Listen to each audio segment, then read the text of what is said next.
Summertime, NFL in London. Wade and Ryan here. Man, so lots of sports on. The World Cup's almost over. Only 4 teams Been left, beautiful. which is dating It's us. been a wonderful, wonderful month of football, and 2 more excellent games left, which I'm going to be missing more. the England one while being in the air on my way to Spain, which will be really fun. Don't forget there is a third place game as well on Saturday. Yeah, there we go. Everyone wants to see the angry losers. So in terms of this, I mean, then the NFL season kicks off, so we're pretty much spoiled right here. So that's why great for us. That's why the World Cup's always the best, because it kind of kills that dead month where there's no NFL news. Like June is just a wasteland. And then now, pretty much, once it ends, we're going right into training camp, probably next week. I think some of them will be opening up. CFL is already going too for all the Canadian football fans. Come on. Go Rough Riders, whichever one I mean. Yeah. So, I mean, we've done in previous podcasts, as we all filler, no killer, we've done top wide receivers. We've done top quarterbacks. So in this one, because Ryan is going away, we're going to squeeze in the top 10 running backs and then top 5 up to the tight ends just to sneak it in. So we have some content to keep you folks satiated over the summer break as we roll into August. So, Ryan, we're going to talk about our top 10 running backs in the NFL. Now, we're talking about, though, folks, because some people, I know I had to go through my list, and this is what we're thinking, who is going to be the best running backs this year. It's a combination for me of looking at the good running backs from last year, people that had great seasons, and then projecting based on schedule, projecting based on how good they are, what 2026 is going to look like. All right? So, with that being said, who is number 10 on your top 10 list for the best running backs in the NFL? I went with the NFL Super Bowl MVP, Kenneth Walker III. I went in my list because I probably wouldn't have put him on the list going into that, but that game he had and that playoff run he had just kind of showed what a weapon this guy can be, kind of like, and we'd never really even see it because of, Seattle always used Charbonnet and they always kind of vultured his touchdowns. And I think he's going into such a good place in Kansas City, who's just, especially with Mahomes coming off a knee injury, they kind of did some work on the offensive line. They're gonna want to get this to protect Mahomes' knee. They don't want him running like he was doing last year. That's part of the reason he got injured, is because he was leading the NFL in rushing at some point because none of his receivers could get open. And I think he earned that paycheck in that Super Bowl because he was fantastic the whole game. And to me, I think he could go even higher. I think he could be one of those kind of sneaky top 5 fantasy running backs by the end of the year because he's going to get the goal line touches. There's no more Pacheco. I mean, they're probably not the other backup who's been on their team a million times. Doesn't matter. Whoever they have, this guy is the number 1. I think he's going to have a great year, and I'm going Kenneth Walker III, my number 10. Yeah, I mean, it's going to be interesting what happens with Kansas City and just how much they use him depending on the mobility of Patrick Mahomes to see, as you say, is he going to be able to grab those red zone touchdowns? So that's a good call. My number 10 is probably something people will get very angry at, but I've got Christian McCaffrey at number 10. Now, I think the often injured, he made it through the season last year. They've retooled again. They're in a competitive division. There's just a lot, he's aging, his body. It's very tough on some of these guys. And although we've seen King Henry have a good year at 32, to me, McCaffrey, what they've loaded up in wide receivers, I mean, he's going to be able to get some of the runs, but I wonder at his ability to stay healthy. I know the 49ers are good, but I know last year a lot of people were like, oh, he's going to get injured. He didn't get injured, but I don't know if he's going to be that lucky going in. So I'm wary of Christian McCaffrey. I know he's good, but it's just the running back body takes a lot of beatings, and sometimes you just have guys that drop phenomenally and then rebound. And I think that McCaffrey, this is going to be a tough year for him. So in that regard, I have Christian McCaffrey at number 10. This is just a big ruse. This is a big ruse, so you can take them in fantasy. And it's also the electrical building. We'll see what happens. With everything in San Fran, whether it's a Transformers robots in disguise happening, that Havana syndrome. I'm not really sure what's happening. It'll be a data center next year. That's killing it. Probably is. I wouldn't be surprised. Data centers everywhere. Let's move into your number 9 pick, Ryan. Who is your 9th ranked running back in the NFL? I'm going to go with Devon Achane. I think he's going to maybe lead the NFL in receiving catches this year because I just think he was such a beast with the ball. He's pretty much the only weapon on this team, really. And they're bringing in a new quarterback, and they're going to need, and he's just going to be the recipient. They traded away Jalen Waddle. They got no receivers. It's going to be pretty much the Achane show. It pretty much was last year. Right? The number of times he was you just picked his, projection of how many balls he was going to get and just bet it over. He almost hit within the half every game. He was just a monster of productivity. He just got a new contract. So now that they've got him the money, they're just going to run him into the ground. It's kind of what the Bills did with James Cook. Is they kind of didn't want to put him out there too much and rest, but then as soon as they paid him, they're like, let's put him to the wood chipper and let's kill those legs. So I just think that team is going to want to get something moving. They have no receivers. They're going to need to move the ball. And Achane's their only real option to get things going. And he's been fantastic every year in the league, and he's just getting better. So, again, he's one of those guys that if he was on a Detroit, you can see him up there with someone like Jahmyr Gibbs. But unfortunately, he's in Miami. So that's why he is number 9 on the list. Yeah, that's going to be tough for him, being the workhorse for that. So, yeah. My number 9 is from the LA Rams, Kyren Williams. He was used quite effectively last year, and I think that this year, with Stafford being healthy, the Rams are going to be running the ball a lot, and Kyren Williams, just seemed to be a utility guy for them. With the Rams, I think, a lot of people looking at them, and you and I both sort of picked them as sort of the top team in the league.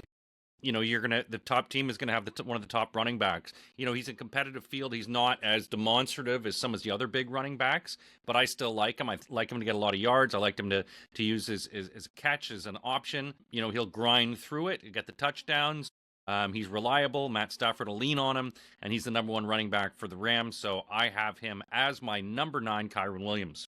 Let's move into worry about with Kyren Williams is the Blake Corum. I had him in fantasy, so I can say that it was super frustrating because it was always like Kyren Williams would do a drive, then Blake Corum did a drive, then Kyren Williams did a drive, then Blake Corum did. There was never any let's ride the hot hand. Sean McVay was constantly subbing him, and that's the only reason I took. Again, he's fantastic, he's productive, and when he touches, he's efficient. But the problem is Sean McVay kills his value because I think he just doesn't. I think you're going to see Blake Corum potentially take that job this year. I would say. Okay. That's why I left him off my list. That's why would you not take Kyren Williams if you had him in fantasy then? I had him last year, and the thing is, he has a great start. We'll get you a touchdown, and then they'll just go to Blake Corum for like a quarter and a half, and you won't see the ball, and it drives you nuts. And that's the only reason I kept it. He was like my number 11. He would have been, but that's why the only reason why I kept him off because he does get touchdowns, he does get scored, but he could be so much better if Blake Corum was there. If there wasn't for damn you Corum. Let's move in number 8 then, Ryan. Who do you have as 8th on your list? Number 8, I am going with Jonathan Taylor. I know he should be higher. Okay. I know I should put him higher, but I'm going to put him 8 just because I don't really trust Daniel Jones coming back, and I think there's something about this Colts team where I just feel like he's getting a bit older now. Like he's had a really good season last year, but I think he's losing a bit of that explosiveness. And if they're just sitting back there with an injured Daniel Jones, and that team just fell apart at the end of the year, no matter what Jonathan Taylor did. I think he's a fantastic running back. He's got no real competition. But again, just these guys, once they start, other than Derrick Henry, once they start getting a little bit older in the 28, 29s, we just start seeing a slowdown no matter what. They've run Jonathan Taylor a lot over these years. He's been injured. They've just run him into the ground because they really had nothing else. They had no real option for years. And I just wonder if the tires are falling off and from doing this, I was actually quite surprised how little I thought of some of these running backs in the top 10. Where I assumed, like with receivers, you feel like there's just this bigger list, but it's like in fantasy, you got to take one of these guys early because when you get to the second, third round and you're looking here and you're like, what do I got to take? Like, Chuba Hubbard, and you're like, oh God, that's my first running back. So, I mean, I'll go with Jonathan Taylor, but I think he's just going to get taken back by a younger young rookie or a young second year guy is going to make that jump. So I put him number 8. Okay. Mine is one that you had at number 9. I've got Devin Achane. And again, it's just they're going to have to lean on him. My worry with Achane is that he gets broken because they've traded away so many of their guys. They're not left with anything. And, there was a bit of injury with him last year, and you wonder, it's like you can't you can't just keep working this guy. And that's what they used to do to McCaffrey in Carolina. And you sort of go, okay, how long before you break him? And so, with Miami, I think we knew that they got rid of everything, that there's not a lot of pieces left. It's like one of those checkerboards that's half chess pieces. You're like, what do you, it's a totally different game. What are you doing? So I've got Achane at number 8 only, again, because that's going to be the go-to guy. I'd still take him in fantasy. He can get the touchdowns. He's great, on the red zone, but I do worry about his durability. But that's why I'm taking him at number 8. Heading into number 7, Ryan, who is your number 7 running back for 2026? I'll go with Bucky Irving. I think Bucky Irving's really good. I think he's had some big games, and I think when he's healthy, he could be as dominant as anyone in the league. He's young, he's up and coming. He's on a team with still a decent offense. They're going to be able to move it around. Baker's always going to be looking to dump it off to him, and he had some massive games when he was healthy last year playing.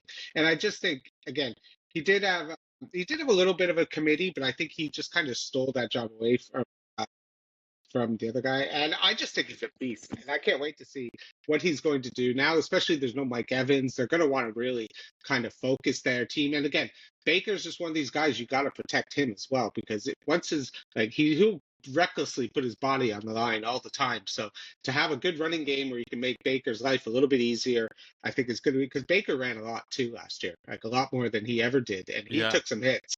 And I think they played the best when Bucky Irving was at his best. So, and I think they got a good offensive line. I still think they're as good as anyone in that division to kind of win it. I think that division is probably one of the more interesting ones when it was the laughing stock of the last couple of years. It's actually the more interesting one this year, I think. So I'll go with Bucky Irving. I think he's going to be fun, and he might be like a sneaky guy to get in fantasy. You can get him maybe beginning of the second round. People will forget about him, I think. Sure. Yeah, I think you're right there. And I mean, you mentioned about Baker, and they had talked about, recent news that Baker had played with a slew of injuries. Of course, he doesn't have his contract done yet, too. So I think there's a lot of what's going to happen there. I mean, I think obviously they're going to push it over the line. Tampa needs him. So it's just going to be what are the little sort of dots and the dots on the I's and the crosses on the T's that need to be done in this contract. But yeah, sneaky little give there. My number 7 is from the Buffalo Bills, James Cook. I think he had a great year last year. I don't know how you repeat that. I mean, you're number 1.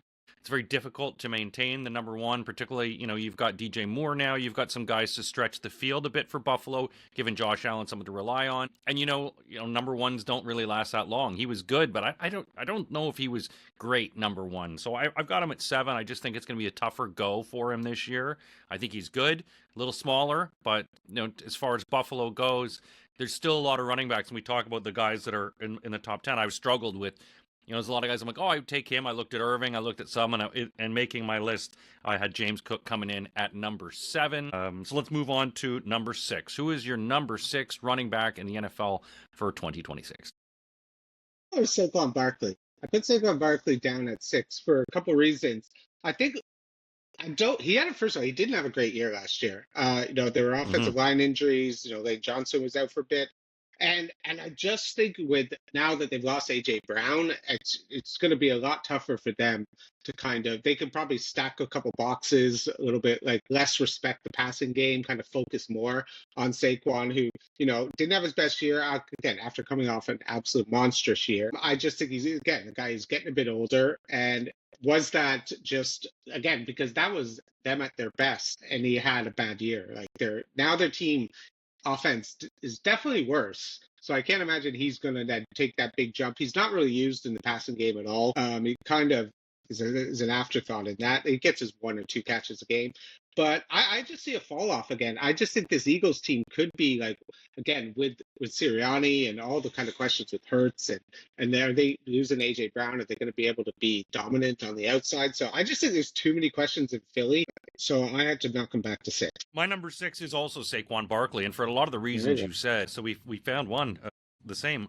It's going to be tough, as you mentioned about the drop down and the ascendance of, the Giants playing better football last year, and of course their defense. You've got a tough division. Washington looking to make some moves, but also Dallas. We know Dallas can score. I think with Saquon, as you said, it's going to be tougher when you don't have that offensive line that's creating those moves for you.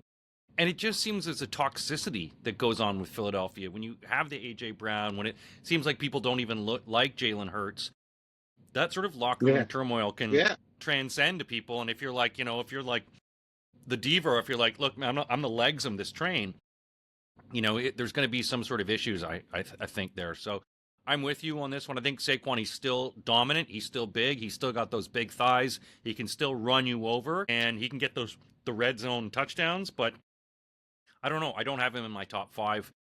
It's only because I also just don't think Philadelphia has it as much this year. So I'm with you. Number 6, Saquon Barkley. Who do you have then at number 5, Ryan?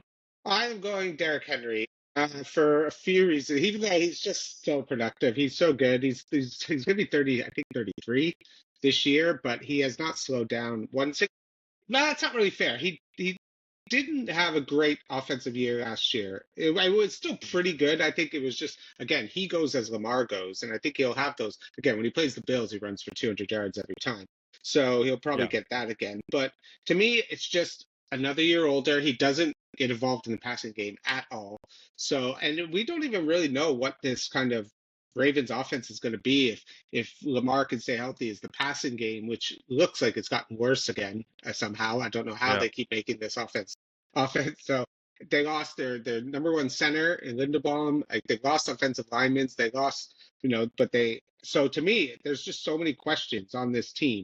But the one thing you do know is that they're going to feed the rock to this guy, because you're not saving him for anything anymore. So you just run Derrick Henry into the ground. Everyone will ignore him in fantasy, and someone will take him at 10 or 11. And by week 8, he'll have like 900 yards and 10 touchdowns. But will he keep going deep into the season if they have to make a deep run? And there's just so many questions. Is their offensive, like, they now have a defensive coach, they got a brand new coaching system, everything. So I don't know. I love him. He's great to watch. He's fun and he's a beast. But I got to put him 5. Okay. My number 5, I put a rookie in, Jeremiah Love. I know there's a lot of hype going around for him, but when you look at the Arizona Cardinals, you've only got Trey McBride in this situation. So they're going to have to rely, and you don't even know with Crispy Brisket what he's going to do. So, I mean, I think there's a lot of hype on this kid, and I mean, Genty had a lot of hype on him last year. He started out very slow. He had some games where like, okay, he can stretch it, a little small, but I think Love's got the size. And so I actually have Jeremiah Love. I put him in my 5th. And Wow. this is crazy. This is crazy talk. I'm projecting, but I like this kid, and I'm gonna go for him. I'm drinking the Kool-Aid. You're I believe drafting in him. Jeremiah Love, and it's only because they're one of the worst teams in football. So he's going to be a standout unless they just break his back. But Well, I've got Jeremiah Love. Yeah. I would say warning Ashton Genty, warning signs, because that's what a lot of people thought about Ashton Genty just come in Yeah. with the Raiders. They're terrible. They're going to have to run it. And he did not have a great rookie year. So, I mean, had a better No, he end didn't. of the And rookie sometimes year. some guys don't, and some guys do. But I think that he's got a bit more size than Genty does. Genty's got some breakaway speed, but he could never. That offensive line was so garbage for the Raiders that he was getting stuffed 2 yards behind the play. So, Yeah. I was looking at Omarion Hampton too, and I think he's going to have a good year, but I didn't have him in my top Yeah. 10. But I took a leap of faith, and I took Jeremiah Love. Moving into number 4, Ryan, who is your number 4 running back? I'm putting James Cook here. I think James Cook has the potential to be even better for a couple reasons. I think that for some reason, and I'll never understand it, the Buffalo Bills just do not throw to the receiver. And James Cook came out of college as like one of the things that was best about him is his hands. He was considered this dual threat. They just haven't been able to do it. Sometimes they've done it. He's had massive drops over the last couple of years. But I just think if you're in an offense with Josh Allen that's going to be moving that ball, you got Joe Brady, who you've had your best, you got only coach you've really ever had. He's had your best production under him. But I think he might have a little. I don't think he's going to win the rushing lead again, because I think they're going to throw it a bit more this year with the acquisition of DJ Moore. But to me, he's still going to get carries around the goal line. He's still going to get his over 10 touchdowns, I imagine. But I think he's going to be involved in the passing game a lot more. I think they're going to want to find ways to get him the ball in open space and make it a bit easier for Josh Allen. Because, again, as Josh Allen gets older and getting into his 30s, he's year 30 season, you got to protect him. Got to protect him. And I think James Cook in the passing game is exactly what Buffalo needs to do because they haven't really done it. So it's like a new secret weapon they can add to their arsenal. And I just love the way he played last year. He's so smooth the way he runs. He has kind of like that Le'Veon Bell vision where he can kind of slowly wait and then it'll just boom hit that space. It's great to watch. It's silky smooth, and I just don't see anything slowing down because again they gave him the money. Now you just run him into the ground. So Yeah, it'll be interesting too. New stadium as well, so it's going to be, you're going to see how they can run in this field, and how Highmark is going to back them up. So yeah, I mean, I just struggle with Cook just because I just always find that guys that have that sort of first year, leading the league in rushing, it's very hard to hold on to that. My number 4 is a guy who has led the rushing before, and you had him at number 8. It's Jonathan Taylor, son of James Taylor. No, I don't. Jonathan Taylor, he's just a beast. We talked about how dramatically the Colts fell apart at the end, the second half of that season. But I big consistency. I think with Daniel Jones, he was surprising. So it's going to be interesting, but he's just that consistent. The offensive line seems to have got better. He got some good blocking on him. He is demonstrative. He gets those sort of, after the tackle, he can continue going. He's big, he's strong, he's fast, he's a workhorse. The Colts face some tough defenses in that division that they got to play twice. The Jaguars are no joke, and of course the Texans are no joke, but Tennessee is a joke. So I just think he's going to have a good year again. I'd be looking to take him as one of my top running backs. So I've got Jonathan Taylor, number 4. Heading into our top 3, Ryan. Let's see if we have any the same. I don't know if we will. Who do you have as your number maybe. 3 running back? I have Christian McCaffrey number 3. I just think he is one of the best running backs I've ever seen play football. Again, yes, whenever, it doesn't matter. He does get injured a little bit. He had a fantastic comeback here last year. I think he should have won the MVP a couple of years ago over Lamar when he had that year. And I just think, again, with the way Kyle Shanahan plays, I think the fact that they got Mike Evans, they got him a little bit. If Brock Purdy can stay healthy, this is just and you got Shanahan. This is just a team that knows how to move the ball. He gets the number of catches McCaffrey gets in the backfield, and he's just a chance to break it anytime he gets it. I love watching him play. He's literally one of my favorite players in the whole league, and I just think he's figuring out the best way to kind of keep his body in the best shape he can. But to me, they're just a Shanahan offense with McCaffrey cannot be stopped. And until the only thing that can stop him is the injuries and then the power stations that could kill him. But if not, I don't see how you can keep him out of your top 5 because he's so productive and he's so good. So I love him. And he's number 3. Unless he gets shot for his watch by a homeless guy. That's San Francisco. That's a 49ers thing. That's always a possibility. Yeah. My number 3 is someone you had at 5 is King Henry. Look, I don't know. We talked about what's going on with Baltimore, and it seems like this is kind of the last chance for the whole squad that they've got, for Lamar and for Henry to go, like he is 31, 32 years old, and you sort of go, he was still putting up. He was still a beast. He was still so difficult to stop last year. I can't see that stopping. I think they're going to have to lean on them. Lamar may have lost a bit of a step, but he also, I think Lamar and the whole Ravens organization knows that if they fail to take that division, if they fail to be, demonstrative in their division and in the AFC, that you're going to have to do a rethink, because it's just, they sort of keep missing that bar. And so I think this year is going to be a big one for them. Baltimore has got their sets. They know, what's going on with in terms of how to beat Cincinnati, Cincinnati's defense, how to beat Pittsburgh. So there's a lot of gaps, I think, there. And I think Henry's going to fill those gaps and run right through them. So King Henry is my number 3. Number 2, Ryan, who is your number 2? I went with Bijan. I went with Bijan number 2. It was a really tough one between 1 and 2. I went with Bijan because the quarterback situation, the fact that Tua is probably going to be starting the season. And to me, that Tua is always the great question mark of how is this going to work. Bijan was also an absolute monster in the receiving game last year, which I think is going to help with Tua, because I think Tua, we saw that with Achan. He likes to dump it off. He's afraid of getting hit. He can't see over the line, so sometimes he just does it fast, and he likes to get the ball out quickly. So, but there are lots of mouths to feed in that offense as well. Yeah. Drake London wants that ball. Pitt, and Stefanski. Doesn't have like this great running back track record. He never really, as good as he's always been, it's always been kind of his passing attack. So I think they're going to be a bit more pass heavy. And I'll explain why. I have my other guy at first when I describe him. But to me, Bijan is the perfect running back. Like, he's so deadly. The cuts, when they had some of those cuts that he does, he can take over a Yeah. game within a half, and it's over. And it feels like he's just getting better every year. He's just kind of getting started, kind of like when Adrian Peterson just started just going to Yeah. that next level. And it feels like that's where Bijan was, where everyone's like, do you take running backs top 10? When you see what he's doing out there, you kind of can now, like you saw with Jeremiah Love. And I think that's what people are Yeah. going to expect from him as well. So I got Bijan number 2. And do you have Yep. him number 2? I have Bijan at number 2 as well. The same kind of points that you're making, and there's a lot of hype to Bijan, and there's a lot of lists if you're going on and looking on Google where they have Bijan number 1, which is very difficult when you look at the stats last year. And yeah, he can be, but and that division does have some bad defenses that he can run against. It just, I wonder how it's going to be used. And as you say, there's a lot of mouths to feed on there, guys that have new contracts, guys that want to show up and obviously demonstrate why they got paid so much.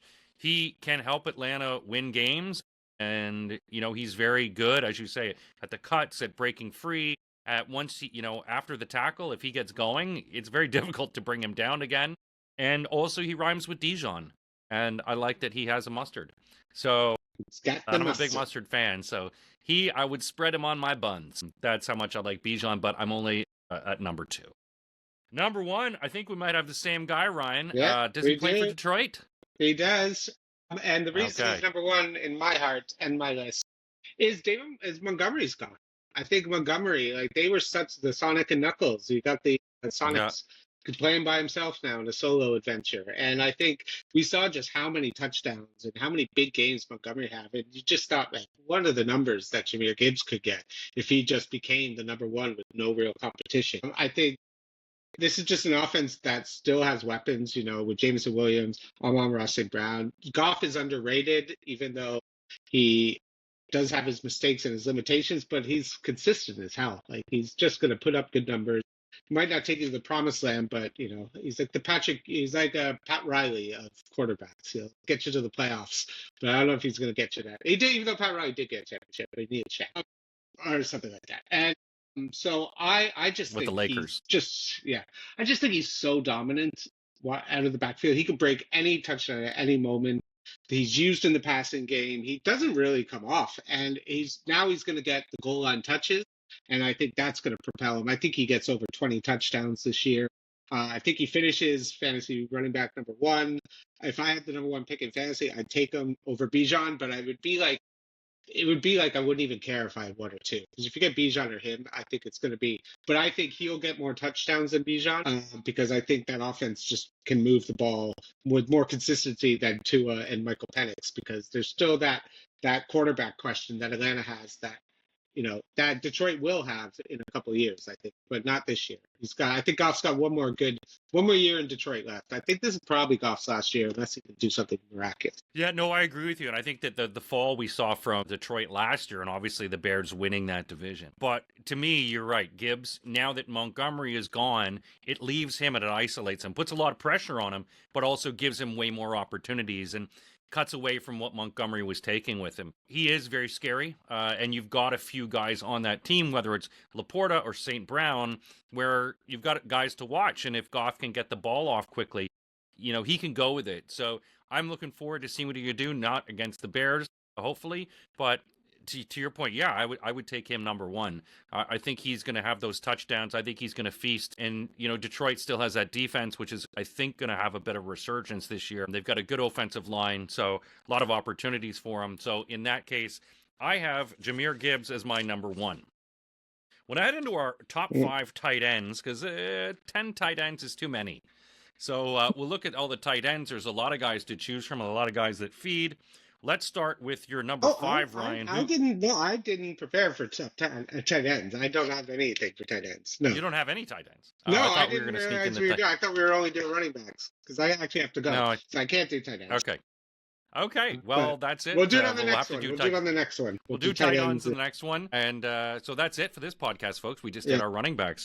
Jahmyr Gibbs, and for Ryan and I at number 1. That's it for this podcast. Enjoy your summer. We'll be back in 2 weeks with the next one. Once Ryan's back from Spain. So training camp. We'll be training camp ready, and we'll be doing some predictions for then. Thanks a lot for listening, folks.